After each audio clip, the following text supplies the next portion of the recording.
This is LiveWell Talk on COVID-19 and stress. I'm Dr. Dustin Arnold, Chief Medical Officer at UniPoint St. Luke's Hospital. The recent outbreak of COVID-19 has led to a disruption in our daily routines. Schools and businesses are temporarily closed. Social isolation is being encouraged.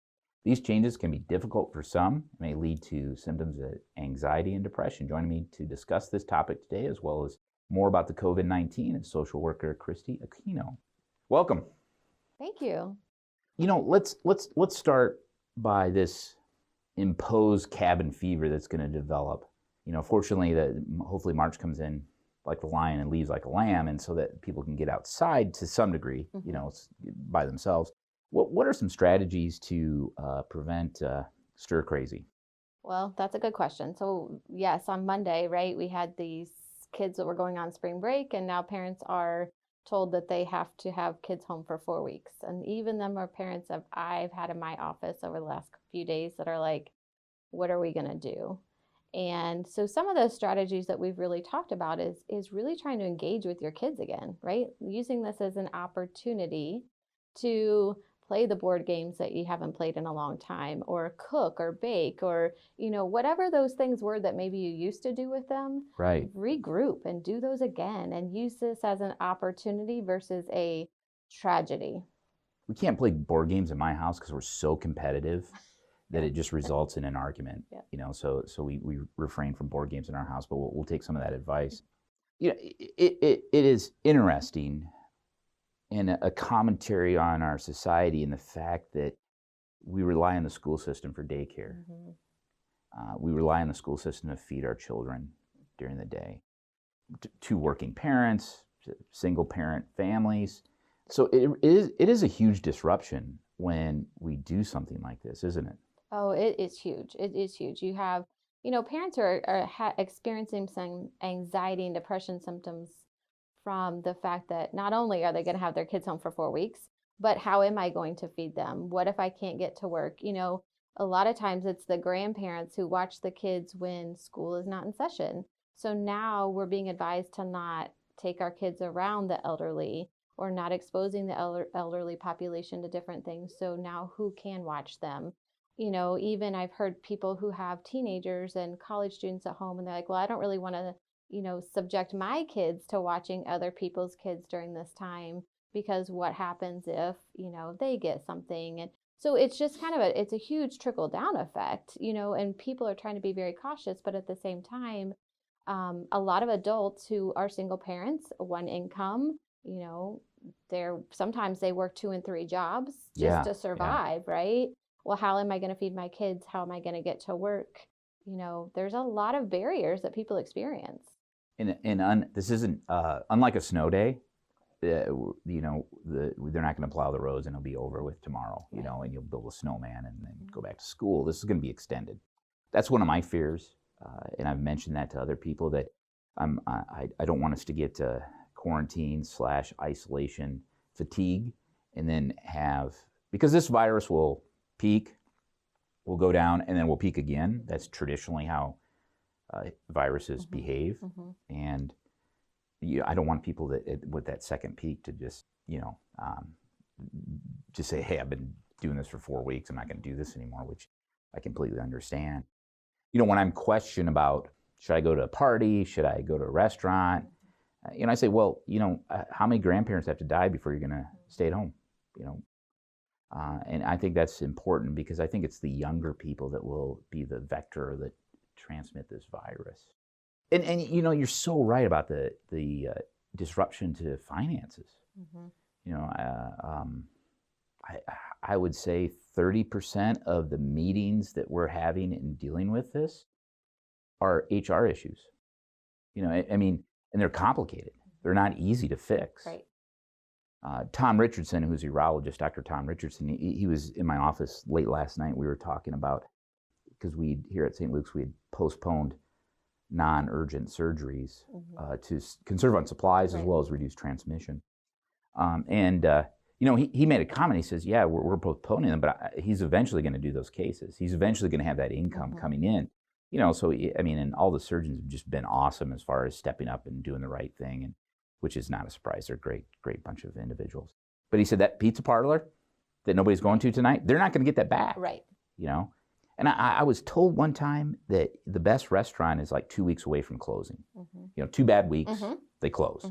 So you can imagine the strain on that additionally. And it is worrisome. What would you recommend in your specialty as far as someone that is experiencing those financial concerns? What is your step one?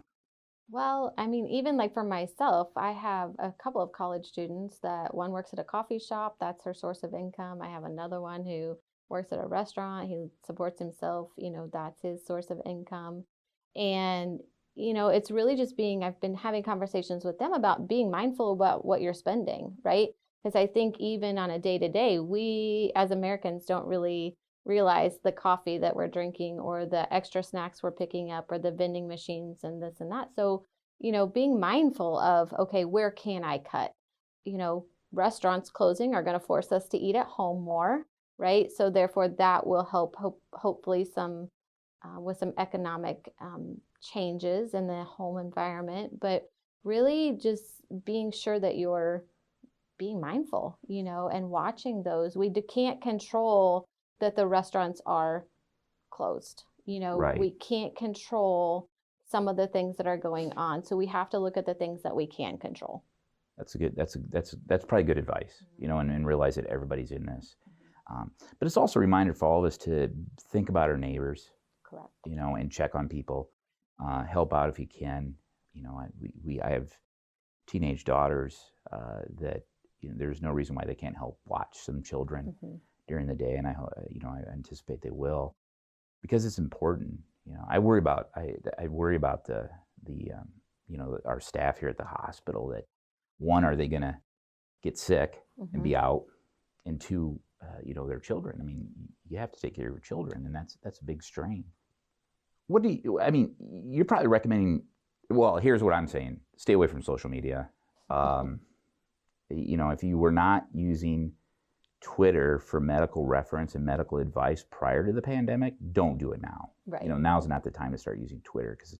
But what's your advice on social media? I know you and I have talked about that before, and I'm not a big social media person anyway, but we really should minimize that, shouldn't we? Absolutely. The tough space that we're in right now with social media is that it creates so much anxiety because we are reading all of these things and we're taking everything we see on social media as, you know, facts and truth, where that's not the case. And so we have to be careful of what are we listening to on social media? What are we watching? What are we responding to? But then the other side of that is we now have all these kids who are home also, right? And so their social outlet a lot of times is the social media to begin with. But now that they're not able to go to school, participate in sports, and have those connections with their friends, right, they are going to need to stay more connected through the social media aspect to prevent some of the social isolation. But the parents are going to have to play a part in that. And no matter what age, you know, the student or the child is, you know, really monitoring and being aware of if your child is spending more time in their room than what they are out with the family, we need to get them engaged, you know, find a way to get them out of their room and prevent the social isolation from happening even more than what it already is going to be happening in this situation. So it's kind of a catch-22 with the social media right now. Normally I'm an anti-social media person too, don't get me wrong, but right now it's so tough. And I think that we just have to be mindful of, is it creating more anxiety in me? If it is, I need to put it away or delete an app or, you know, delete certain pages that you're following, certain people that we are following, you know, and really, if you're seeing something on social media that is creating anxiety in you and you find that it's really bringing you down, I would encourage people to go back to the factual places. So like the CDC website or the public health website, go to those websites that have a lot of validity and that are very factual, and retain that information and let the social media aspects of what you're hearing go. Absolutely. You know, the CDC, which is a website that I get alerts from all year long, you know, but It really is. It is very user friendly. It's very intuitive, and it does provide a lot of great information. Obviously, people can't travel at this time, or shouldn't, So, what advice? This is maybe a rhetorical question, but what sort of advice do you give for people that had to cancel their vacations? I think sometimes that people anticipate a vacation as they need to get away to reduce stress in their life, right? And I've read recently that that's the wrong philosophy to have, that you shouldn't be relying on a vacation to relieve stress, because it doesn't. You just come back to it. You need to do that. Yeah. So what advice do you give to people there? Well, I think with anything in this, with what's going on right now, all of this is new to all of us, right? Everything that we're experiencing right now is new to everybody. And so we're all treading the waters, and we're all trying to figure out like what steps we do need to take. And I think, the best advice that I can give to people is again, be mindful of the people around you. Having a brother with a disability that if he gets it, he will die. Correct. Elderly in-laws, if they get it, they could die. So being aware of, it's not just you and your immediate family. It's not, we may look at ourselves and say, I'm healthy, right? If I traveled out of the country or I went someplace, I would probably be okay. But I have people in my life who wouldn't be okay. Absolutely. And that's why I make the comment, how many grandparents have to die before you're going to follow these instructions to stay at home. A lot of people compare this to the influenza, and they'll say, well, 50,000 people die from the flu every year. And that's right. It is right. But there's two paradigms there that we have to understand. One is we all have a little bit of immunity left over from previous flu seasons. So sometimes people get mild cases, particularly healthcare workers, because they're around it all the time. And we have a vaccination. We have medications to treat it. Tamiflu for influenza, as well as the vaccine. We don't have that with this. So if those 50,000 patients all presented to the hospital in their community on the same day, it would collapse the system. That's what we're trying to prevent here. It's, as I've said before, it's not a numbers issue, it's a time issue. We want to flatten that curve, and to some degree it'll get extended so we can take those patients. And I'm comfortable we have contingencies to handle that if we flatten the curve and if we extend it. And that's why it's so important. I think it's hard for people to understand that are going through this, that football games are won in the fourth quarter, baseball games in the ninth inning, hockey games in the third period. Pandemics are won in the first quarter, the first period, the top of the first inning. This is where we beat it, and then the rest falls into place, and we can't delay things. I myself, not sleeping a lot these days, trying to keep everything running, and I think that's good advice. What would be your advice to healthcare workers, that they got to take care of themselves? They do, and I am talking about social media, right? So our gyms are closed, right? There's no access to gyms. You can't go get your stress reduction through that outlet anymore as of yesterday. And so I actually do some at-home workouts and connect with people through social media and hold myself accountable through that. And I think it's so important that we continue to utilize those resources that we do have. How can we do some yoga? How can we do some meditation? How are we really staying active and keeping our minds and our bodies moving? So one of the ladies that I know on social media through my workout stuff, she said, I'm a healthcare worker. I'm being asked to work more.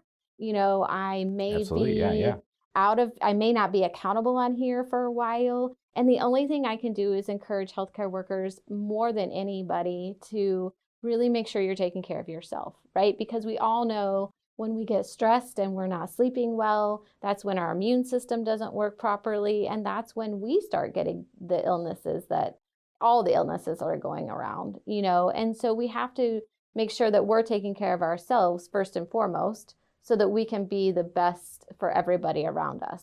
And maybe that's even just going in a quiet space and taking 10 minutes for some mindfulness or some, quick yoga or whatever you can do. Or listen to my podcast. Or listen to your podcast. That would be a great thing to do in those times. It's true. People should just listen to this podcast throughout the whole social isolation, I think, just the entire time. That would be good advice, wouldn't it? Yeah. Listening to a podcast in general, but Yeah. specifically yours. Specifically this one. I mean, I think Absolutely. that's where they should start. It's you're so right. I kind of liken it to when you're in an airplane and they tell you, put the oxygen on first and then help your loved one or the person sitting next to you. That's true in healthcare. You have to take care of yourself. And we don't do that on a baseline, let alone during these times. I do take a lot of pride. I always take pride in getting off the interstate and seeing that blue sign with the white H. It means a lot to me. But having worked with this team here with the flood, 2008, and then 2013 with Ebola, I'm very confident that we have individuals that we can handle this. We can do this. I do worry about them getting sick. I lose sleep over that and supplies. I think we'll be fine on supplies. You want to talk about anxiety. That probably I lose probably more sleep thinking about supplies than I do anything else. And part of that is it's not that there's necessarily a shortage. There is, and there has been for a while. We've been dealing with supply shortages. Seems like 5 years. And part of this, the industries went to kind of a make and ship sort of model, so they didn't have stuff sitting in warehouses back in the early 90s. That was the philosophy. I had a summer job at General Mills here in town, and they were going to where they didn't have a warehouse. It would just go right off the line in a semi and go to wherever it needed to go. So a lot of industries did that. It makes sense, but you don't anticipate this sort of event to happen. And I think that's an anxiety that we have, or stress.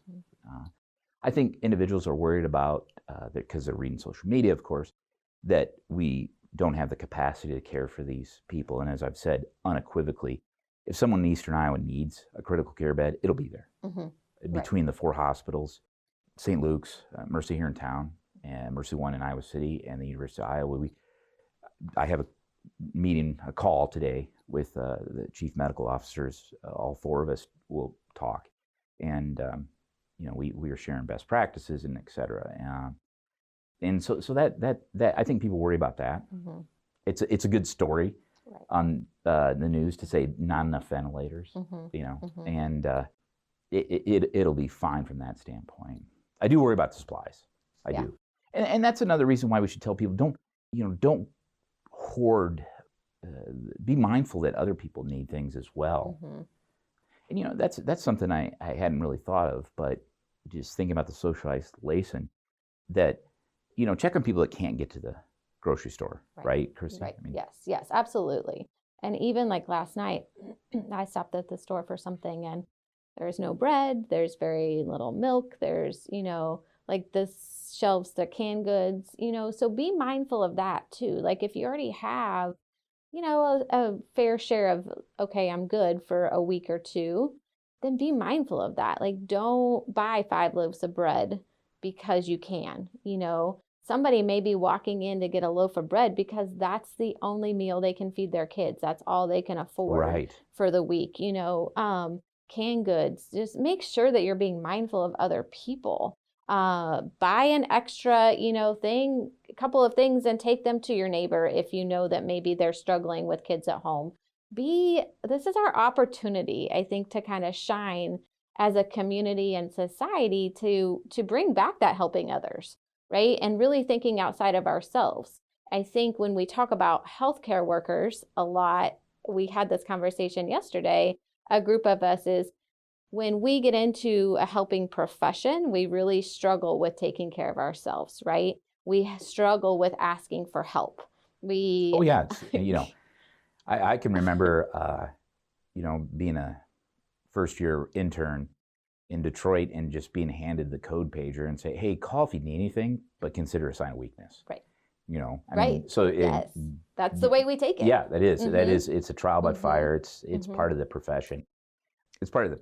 I think it's a badge of honor to some degree, but we do need to ask for help. We do, and I think that then we have to also turn that around and say, that person may need help, but they're never going to ask me. Right. Right. So how are we being proactive and saying, I want to help you, versus waiting for somebody to come to us and say, I need help? Because most of us, if we're a single parent, or we are a healthcare worker, or we are, a stoic male, or an elderly couple that's always survived on their own, right? We're not going to step up and say, please come help me, I need help. Exactly. Because that's not our nature. So we as individuals also need to, utilize this opportunity, utilize our kids to, teach them that right now while they have 4 weeks out of school, teach them how to help others again, because that's kind of a lost art. It is. And as you're talking about food and generational differences, like my wife knows how to can stuff because of her mom, and my in-laws, they probably have like 27 years worth of canned produce in their basement. So zombie apocalypse, that's where I'm headed, because we can sustain ourselves forever. I think the younger generations don't. Right. Do you know how to can stuff? I do. Do you? Okay. But it's because I grew up with a grandmother who canned and a mother who canned. Yeah. And again, I would go to my mom's on the farm because there's freezers full of stuff. There's cans, in the basement that we would survive forever. So, but you're right. Like our younger population, our generation doesn't know how to do those how things. to do that. Mm-hmm. They also don't know what a rotary phone is. Yeah, that too. So that's, we won't go there. Yeah, we won't go there. Well, is there anything else you wanted to cover? I don't think so. I think it's more just, again, being mindful, and if you're feeling the symptoms of anxiety or depression, you're feeling kind of down, you're feeling like really anxious, you need to get out of the house, go for a walk, get a workout in, do some yoga. What we put in our body directly affects our mental health as well. So our mind, body, spirit connection, making sure that you're feeding that during this time. Being home with kids all the time is hard work. And I think we have to acknowledge that as parents and caregivers as well, is that if you're struggling with being home with your kids all day, every day, it's normal. It's normal. Yeah, that's a great point. That's one of the concerns I have with social media is it's fake. Yes. I don't have Facebook, but I know what Facebook is, and everybody nobody puts the hard times. They give this illusion that they have, and I think people compare that to themselves, and then have stress and regret perhaps. Right. That's great advice. I would also encourage people that if you do find yourself struggling, to make sure you're reaching out. Don't isolate yourself in general. Reach out to friends and family. Let them know what you're going through. Even if they can't physically help you, they can listen. They can support you, through phone conversations or FaceTime or whatever you utilize. But then if you're really feeling like I am out of control, I've never felt this way before, make sure that you're connecting with a professional, whether that's following up with your provider, your primary care provider, following up with your employer. Maybe there's an EAP service in place that you can get free assistance for mental health counseling, or reach out to a counselor. If you have a therapist already, reach out to your therapist. Like, make sure that you're connecting and staying connected the ways that you can, because we're going to get through this. It just is going to take some time. Yeah, that's great advice. And, going back to asking for help, I recall that, often if I'll see a member of the medical staff, a physician that I'm a little worried about, and I'll call them, or I'll sit down and talk to them, and you'll find out that they're under a lot of stress for whatever reason, but they're not asking for help, and we get them the help they need, and that's important. One of the other issues I probably should have hit on earlier that affects me, I was like, whoa, no church. Right, yes. That shot, I don't go to bars and restaurants for the most part, Jack's Pizza, frozen pizzas, 4 for $10. There's no reason to go out to eat. But that could be a big for people, because that's a weekly thing, or just a part of them. Mm-hmm. Well, and their spiritual health, right? Like, so that's the piece that people are going to find themselves missing as well, is that spiritual connection, because Bible classes that people have go to on during the week, or youth groups and some of those types of things, they're all canceled. Right. And so how are you even keeping your spiritual health going through all this? Are you waking up every morning and spending 30 minutes doing a devotional and spending time in prayer? Are you, still having that Bible study, but now it's through Skype or Zoom or whatever other, social or, telehealth. Right. It's not telehealth, but the tele things that they are there. What ways are you connecting to be able to make sure that you're getting that spiritual health? Because again, it's the mind, body, spirit connection. that we have to make sure is being, fostered and fed during this time. That's great advice, Christy. I'd like to have you back in about a couple weeks just to give a pep talk on this, and we're going to have COVID-19 is going to be ongoing for us for a while, and so there'll be multiple podcasts. But I'd like to have you back about 2 weeks or so, just to kind of maintain that momentum of dealing with this crisis. I mean, it's a pandemic. It is. Fortunately, I told Dr. Sunderman, the ER medical director, I said, fortunately, him and I won't be driving around in a Jeep trying to find a monkey like Dustin Hoffman and Right. in that movie. But we'll get through this, and this is great information and great advice. Simple but powerful, and that's what's important. Once again, that was Christy Aquino. She is a social worker and a therapist here at Unity Point Health. If you have a topic you'd like to suggest for our Talk On podcast, shoot us an email at stlukescr@unitypoint.org. We encourage you to tell your family, friends, neighbors, strangers about our podcast. Until next time, be well.